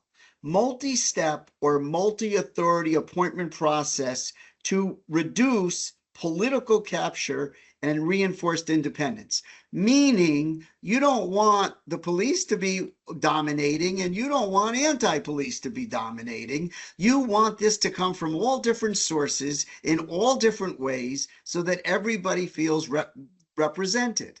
Like for instance, I'm not a criminal defense lawyer. I don't know anything about the Constitution's Fourth Amendment in any kind of serious kind of way, but that would be one person that would be good. And certainly a police officer would be another person that would be good. Like, so that's why it's trying to say you have to structure things so that all points of view are there and not dominated by any one point of view. Limits civilian dominated membership. It didn't say exclusively civilians. It said civilian dominated membership. A representative inclusive members. I think that means diversity, people of color, and so forth and so on, marginalized communities. Member training requirements. You know, one of the big problems that they have with us doing this work is they said, and they're accurate when they say this about us getting the redacted police reports or unredacted police reports. Hey, if you guys leak this stuff, if you leak it, like, and if some like criminal defense or civil defense lawyer, somebody who's going to sue the city, you tell them all this internal stuff. So now we're exposed in another way. What can we do to you on the Human Rights Commission? And the bottom line is just about nothing. They could tell us to leave the commission. When I went to Cambridge and they talk about police oversight, they say they're trained by an FBI unit on what happens, and they have real sanctions if people on these oversight committees leak. That's incredibly important that there's not a leak, because this is proprietary information of the city of Worcester, right? It's not good to just let it all out there in a way that hurts your bargaining position. What it is to make sure that any individual is accountable. But it is not a way to inform everybody of everything that went wrong in every instance so that any kind of civil action can be brought against the city. And I believe they're correct in that. And then it says member training, like I just said, access to police data, like that's our beef, that we don't have access to police data. You have to have access to police data. Subpoena power, that's always a debate in these commissions. Do they have independent subpoena power or don't they? Or are they just an oversee of the police department and police chief's final determination? And transparency in releasing findings and disposition. So you know, they get to a lot of those issues that we've all raised and we've all talked about, and we feel inadequate to speak specifically on what form it should take and things like that. I think we have to make a generalized statement that we're for it or against it without the particulars. Someone else with more expertise, time, resources will have to make those decisions. And I just want to say this too, you know, and I acknowledge Guillermo and you know, what you said there. I know I could vote no, I could abstain from voting, but the reality is, you know, I have a voice too, you know, and I'm trying to bring forward not objectives, but other ways of thought with it. I mean, the Bureau itself acknowledges that the Civilian Review Board does not by themselves guarantee better outcomes. You know, without sufficient authority, staffing, and sustained funding, it's not going to be successful. And that's the reality, you know, and so my concern is just, and me bringing this forward, yes, I can simply vote no on this, you know, or abstain from voting on it, but I want to make sure it is going to be effective, you know, and if we are saying ourselves, if we as a commission are saying ourselves that our voice is not effective, then how effective is this vote going to be? And that's my concern. You know, if we are saying we are not effective, what does it even matter? You know, and so like we need to, I think, again, this is an important issue. But we have another important issue we have to look at too, is like, okay, how can we become more effective as a Human Rights Commission? Because it is sad that we are sitting here saying our voice is ineffective on many things, and yet we're going to vote on this, and it could just simply be thrown to the wayside. We've taken how many votes again now? We've brought forward, Randy, to get those reports that you wanted, and we haven't gotten them now. You know, and so like this is the frustration that I have. I want to support, I want to be part of, I want oversight, but I want to make sure too that we are truly being effective. and not just simply ignored. And I don't just simply want to be ignored myself by saying yay or abstain, you know? Sure. So I guess I appreciate your comments. I think ultimately the way that I see it is that we won't know if it'll be effective unless we try it, right? Like I think that at some point, like we have to recognize that in order for us to be able to say, okay, it was tested and tried out, that is truly how we point to whether or not it worked, right? And I don't think that this is going to be ignored. I think that that's what's different here. The reality is that the city manager can ignore the stuff that we are doing. This vote is not one that will be ignored. It may be ignored by the individual. It won't be ignored by the public, right? I think that as a commission, there is not necessarily an expectation, but more so there are eyes on us in terms of what our stance is and how we are interpreting all of this. And we have the rights to our own opinions. Are absolutely right about that. But ultimately, I suspect that this won't be a vote that goes missed. I think that this is a vote that will be probably spoken about within the city manager's office, but also at large, right? Like we have members of the public that are attending tonight. I'm sure that there is probably members of the press that are watching this, right? And I think it's a matter of being very transparent as a commission to the fact that we do want to speak on this. You know, we are having this conversation. Our frustrations have been laid out and they have been talked about publicly. So I'm not ashamed of that, right? Like that's on the person who's in charge. If the person who's in charge is not bothered by it, that is a choice that they have.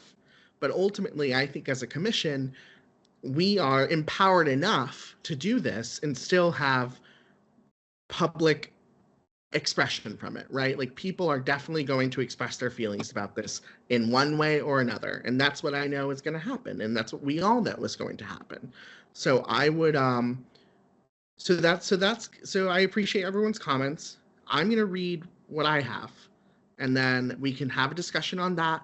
We can have amendments or not, and then we can vote on that, and then we can continue the conversation, or we can wrap. Let's see how that goes. Got it? Great. Okay, so my motion is to recommend that we establish a civilian police oversight and initiate a formal process. So I move that the Human Rights Commission formally recommend that the City of Worcester establish an independent civilian police oversight entity consistent of the findings and minimum standards outlined in the Worcester Regional Research Bureau report. Further, I move that the Commission recommend that the City Manager's Administration initiate a formal and transparent process to evaluate and implement such an entity. This process should include community stakeholders, civil rights organizations, and subject matter experts, and should examine appropriate legal mechanisms, including charter or ordinance-based models, to ensure independence, durability, and public accountability. Further, I move that the City Manager's Administration be requested to report publicly on this process and progress within a defined and reasonable time frame. That's the language I've created. Are there thoughts? Are there comments? My good buddy, could I just ask Guillermo, I hate to do this to you, could you read it one more time? Because I want to listen to the specifics. I'll tell you what I'm listening to. I'm listening to the creation of the entity. If you said Civilian Review Board or Police Oversight Review Board. I said Civilian Police Oversight Entity. I believe that's the language that the report also used, and that I agree with that. I think that's a good use of the language. Okay, so then I can read one more time, but Father Jonathan, something. Father Jonathan, you go, and then maybe you'll read again. Let's see. So my thought would be, if we know we're going to put things like this forward, it would be good to know in advance this is going to be put forward, just so we could be able to look at the language a bit better there, to tease it out a bit ourselves there, and not just like listening for the first time in that sense. So like I wouldn't feel comfortable voting on something like this in a positive way without just actually really taking the time to look at the full language of it in comparison to the report and to our own to what already exists, So, and that's just my initial thoughts.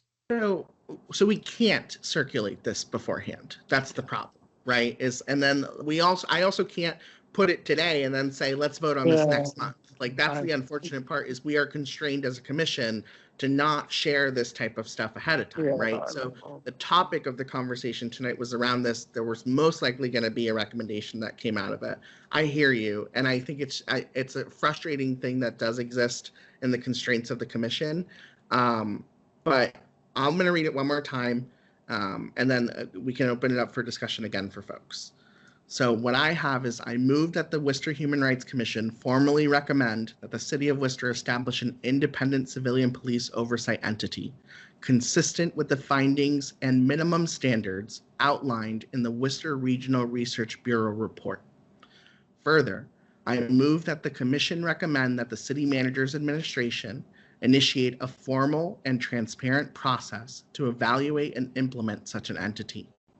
This process should include community stakeholders, civil rights organizations, and subject matter experts, and should examine appropriate legal mechanisms, including charter or ordinance-based models, to ensure independence, durability, and public accountability. Further, I move that the city manager's administration be requested to report publicly on this process and its progress within a defined and reasonable timeframe. That is the verbiage that I have. Any other comments or friendly amendments? So Drew's right that the language used here is civilian oversized entity, same language you use, Guillermo. So, and I certainly believe that the civilians should be dominant on it. And I'm wondering if the word entity is satisfactory enough. Any civilian oversight entity, I wonder if that means that it's not purely civilian or not. Can I get a sense, when I ask people, maybe I'm out on a limb, maybe it's only me. Does anybody else think that police can be the minority of members on this oversight? Yeah, please. Yeah, no, Randy, I remember you discussing that a little earlier. You were talking about you might be the only one who believes that. I'll tell you right now that I don't think that they should be on there. That's my personal opinion. But I do think that Guillermo's language said something to the effect of subject matter experts, which I think is broad enough language, at least in the interim, of what we're doing tonight. And again, I think it's important for us to state that we are not the people creating this board or entity or whatever is going to happen. That is not our job. We are simply stating a recommendation that we think is smart and that it's a good idea moving forward based on the facts that we have, and that we want to give a voice to that. I mean, like Guillermo pointed out earlier, our voice is one of the most important things we have on this commission. While we have had some things stripped from us, we do have a voice, and it's important, and this commission does good work because of that voice. So I do think that the language that we're using here both gives a very clear understanding of what we as a board are telling them is important, while being broad enough to allow them to work within the constraints of that language or beyond. I mean, they don't have to follow what we say at all, right? But I think that it does allow for what you said, which is if you'd like, former officers or whatever you'd like to be on there, I think that this language does allow for that if necessary. So I genuinely, personally don't believe that the verbiage should say specifically that they should be involved. I think that is too, that could be reactionary in a way that the community might not be willing to jump on board with. And also, I do think that the language here gives enough leeway for both sides to be happy with it. And I think I just want to add too, first of all, just because it's, when you say, a voice is smart if it's recommended, I don't want you to negate the voice is stupid if not recommended. Because just because you recommend it doesn't make it smart, and so I don't want to feel if I don't. That's a logical fallacy. That's not what that means, right? Yeah. Okay. I just want to I just don't want to make sure, okay, and I do think, looking at I think the membership is very important for us. I mean, do we say, okay, do we recommend no one in the city be part of this? So there's no, biased in that sense. You know, do we have it made up of individuals from out of the area? You know, police with law enforcement backgrounds and expertise. Again, no one who has a stakeholder in the city of Worcester. Sure. So To the chair, to the chair. I just, to the sure, chair. Dr. Reese, go ahead. And I believe in diversity. I believe that it makes a difference. And I feel like law enforcement with expertise and will be able to be there to hear their side of the story. Because I just don't believe you just take one side, because if you take one side of a story, you got a blind man in a dark room looking for a black cat. So I'm saying it has to be open so you can hear the other side also, because, just one side, if you put all men in it, you're going to get perspective from males, white male, black male, you're not going to have no diversity. So I feel like it will a group of law enforcement, lawyers, civil people, different people of color, to have a conglomerate that will come out with some consensus. And that's what I'm looking at. So I want to clarify a couple of things. Sorry, Carrie, do you want to go? It's okay, you can go. Okay, so I want to clarify a couple of things. I want to clarify the language that was used, and I also want to clarify there's a reason why this is broad. I do not believe that we are sitting here right now creating what should be done, right? Like, I think what we are doing here right now is we are requesting something to get started. So we're framing it as a recommendation. We're not directing anyone. It's a recommendation. We're avoiding making ourselves as a commission be the oversight body. We're very heavily requesting that the process begin and a time frame be given to us. And we're also leaving a trail that people can start following. Because I think part of that problem is that the ball has not started rolling.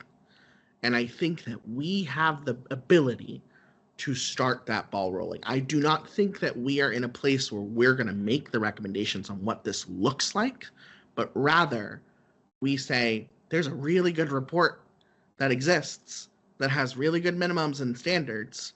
Let's use it, right? Or let's have the city manager's administration take this very seriously and start using it. I think that that's where my verbiage is coming out of. Carrie.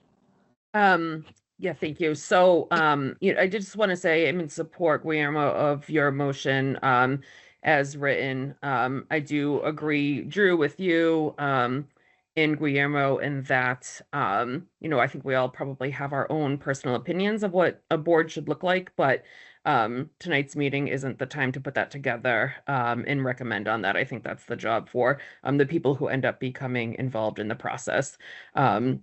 And so, I think that this motion addresses some of my goals for tonight's meeting, which is to put out a recommendation, one that's action oriented, to, begin moving on this process. I like your language around involving multiple stakeholders in the creation, being explicit about the process, and also about open communication and time effectiveness.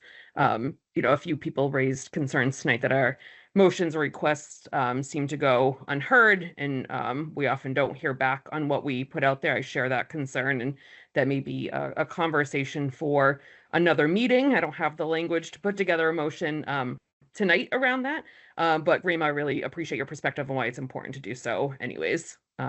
So I am in support of the motion as written. Guillermo, could you read the section that says who the process should include, just for my own benefit? I know Sure. It was like your second section.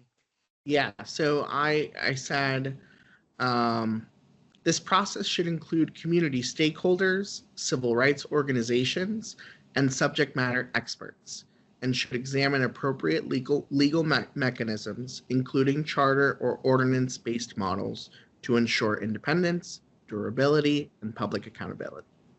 Great. Okay. I feel like that is a good broad swath of people that, and again, as a beginning framework to start, I think that's. And I concur. It's put together very, very, very simplistic that people can understand. And I love the major stakeholders in the city. I I concur, but 100%. Let me offer this from another part of the executive summary. Actually, it's the first paragraph, a second paragraph, and see if people want to add this or not add this. It's whatever. It says, Worcester remains one of the few major cities in the nation without a civilian review board. And here's the phraseology we could add if people were for it. A civilian oversight entity, but this phraseology says civilian review board or comparable oversight structure. What about adding or comparable oversight structure So to civilian oversight entity or comparable oversight structure? yeah, because so the language I have is establish an independent civilian police oversight entity consistent with the findings of the report. So, okay, so what you're saying is adding the or? Right. You said a civilian oversight entity, and I'm saying adding or comparable oversight structure. So my only fear there, I think I will accept it. My only concern is that someone could interpret that as us opening the door for our commission to becoming that body. That's All right. That's I my gotcha. thought process. I don't know if think- anyone, maybe I might be thinking dramatically. I mean, if anyone else doesn't feel that way, then Yeah. I'm going to accept the recommendation. No, I'm a little concerned that that language would leave it open again to the appearances of making a change without actually making a change. I feel like the language might be a little too vague. And All right, I to can the- skip it. yeah. I can vote for it as is. I'm just Yes. trying to get a little closer to being more expansive, but I can vote for it as it is. I'm fine. Yeah, with but it. my concern is again with the, trying to think of the language in the second part there, is with the suggestion of who's on the board. They're talking about stakeholders and whatnot there. I just think at times it could be very biased, you know, and So Father Jonathan, there is no suggestion on who sits on the board. What it says here is that so it says initiate a formal and transparent process to evaluate and implement such an entity. This process should include community stakeholders, civil rights, or this. There's no language about who should sit on the board. The language is around who should create. I'm sorry, it's about the process of creating the board. So this actually is, there is no language around who should sit on the board. That's not in this motion. okay. And to the chair, when I hear major stakeholders, I'm in my mind, I'm dealing with the people of the city of Worcester. Well, and I also think that that's broad enough, right? Yes. Where that could be defined down the line. Yes. And major stakeholders could include the police. I mean, they're a That's major true. That's stakeholder correct. too. That's correct. That's correct. In the same way that they Chair. could be included in the subject matter line. Correct. Yeah. I Yeah. think I think that a lot of the terminology here is vague, or in a better way is an umbrella term for a reason. And I think it's because we are not the deciding factor here as to who should be on it or who should create it, right? Like, I think it's more so like, this is like, hey, this is a big skeleton on getting the ball rolling. Like, that's my interpretation of this motion. And My to the own thing chair, is that, I would just simply look at empowering existing structures that have not been empowered or have lost their power or don't fully have their power. And that's why, like, I would just not feel comfortable moving forward with something like this right now, because I do believe existing structures need to be empowered that have perhaps not have full use of their authority or support of or resources thereof. Okay. but to And the that's just chair, me, that's just me, you know. yeah, but to the chair, Yep. Gilmore, you are using words that's based come out of the commission, come out of the equity report, come out the DOJ, if I'm not mistaken. It's already been there. Again, it already have been suggested that the mayor, excuse me, the manager, city manager would have already said, we're going to give it to the human rights redacted for us to review it. So I don't see anything so ambiguous about it that it's not already the verbiage that's in the reports already. And you just take it from the reports and bring it back to us. Oh yeah, I did not. I did not pull this out of nowhere, guys. I promise. It took a lot of time to really parse the language together, and it's not perfect, obviously. Like I think that at the end of the day, Pat, Randy, Kevin, and I will meet and just make sure that it's fleshed out to its finest. But okay, any other comments or questions before? Well, I guess this is where our confusion exists at times there. Sure. You know, when we say Pat, and I, we're going to look at this and flesh it out, have the right verbiage there. So the verbiage we're going to vote on, is that going to be the final verbiage that is then presented to the city manager? Because if so, it's not the verbiage we're voting on, right? So this was something we agreed on as a commission, I'm pretty sure this was during your first meeting, where we talked about how the chair and the vice chair, so not necessarily just Guillermo and Randy, it's more so an overall thing, have the ability to flush out the language as is. The point is that the principles are what we are all voting on. Every time we put forward a motion, the principles are what we're voting on. But the actual exact language can be flushed out. Now, again, there's a possibility that we look at this and the four of us actually say, it looks fine. Let's send as is, right? And I think that, Pat, do you want to speak a little bit to that? Yes, I would say that, to fall back on my lawyer training, essentially, Father John, what the decision was where things needed clarity or further explanation, that would be the type of thing that we could, call essentially like a clarification edit, but nothing materially would change to any of the motions certainly not by myself or Kevin or the chair or co-chair, whoever that is at any point in time. It was done more to make the motions as they get submitted clear. So I'm going to agree with Father Stavinsky, Father Jonathan, on this, in this sense. When we came up with that you just you said, Guillermo, which was all complete and accurate, I think what we meant, consistent with what Pat just said, is that when we're mumbling and bumbling and fumbling and looking for words and they're not coming out exactly the way we mean them or right, we could just clean it up a little bit.